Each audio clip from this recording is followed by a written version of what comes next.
కొత్త ఇంట్లో దిగే ముందు గృహప్రవేశం ఎందుకు చేస్తారో తెలుసా? దాని గురించి ఇప్పుడు తెలుసుకుందాం. ఇప్పుడు అంటే ఎవరైనా కొత్తగా ఇంట్లో నివాసం ఉండాల్సి వస్తే కొత్త ఇంటికి చాలా సింపుల్గా వెళ్తున్నారు. కానీ ఒకప్పుడు అలా కాదు. ఆ ఇంటికి గృహప్రవేశం చేసేవారు, అనంతరం అందులో ఉండేవారు. అయితే ఇప్పుడు ఆ పద్ధతి లేదు. అసలు గృహప్రవేశం అన్నది తగ్గిపోయింది.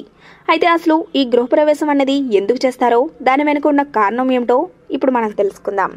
ఏ ఇంటికైనా అది ఉన్న స్థలం ముఖ్యం. ఆ స్థలమే ఆ ఇంటిపై ప్రభావం చూపుతుంది. అందులో ఉన్న వ్యక్తుల జీవితాన్ని అది ప్రభావితం చేస్తుంది. దానికి తోడు ఖాళీగా ఉన్న ఇంట్లో దుష్టశక్తులు నివాసం ఉంటాయట. వాటిని తరిమి కొట్టాలంటే శాస్త్రోక్తంగా పూజలు చేయాలి. అలా పూజలు చేస్తే కొత్త ఇంట్లో ఉండే దుష్టశక్తులు పోతాయి. అనంతరం అందులో నివాసం ఉండవచ్చు. అందుకే గృహప్రవేశం చేస్తారు. ఆ సందర్భంగా పూజలు చేస్తారు. అనంతరం ఇంట్లోకి ప్రవేశిస్తారు. ఇక గృహప్రవేశం వెనుక ఉన్న మరో కారణం ఏమిటంటే, ఏ మనిషికైనా కోపం, మదం, మాత్సర్యం అనే గుణాలు ఉంటాయి. వీటిని పాలద్రోలి అందరితో కలిసిమెలిసి ఉంటూ తోటివారికి సహాయం చేసేలా కొత్త జీవితాన్ని ప్రారంభించాలని సూచించేందుకే గృహప్రవేశం చేస్తారు. కనీసం కొత్త ఇంట్లో అయినా ముందు చెప్పిన విధంగా సుఖవంతమైన లైఫ్ను గడపాలని కోరుకుంటారు. అందుకే చాలా మంది గృహప్రవేశం చేస్తారు.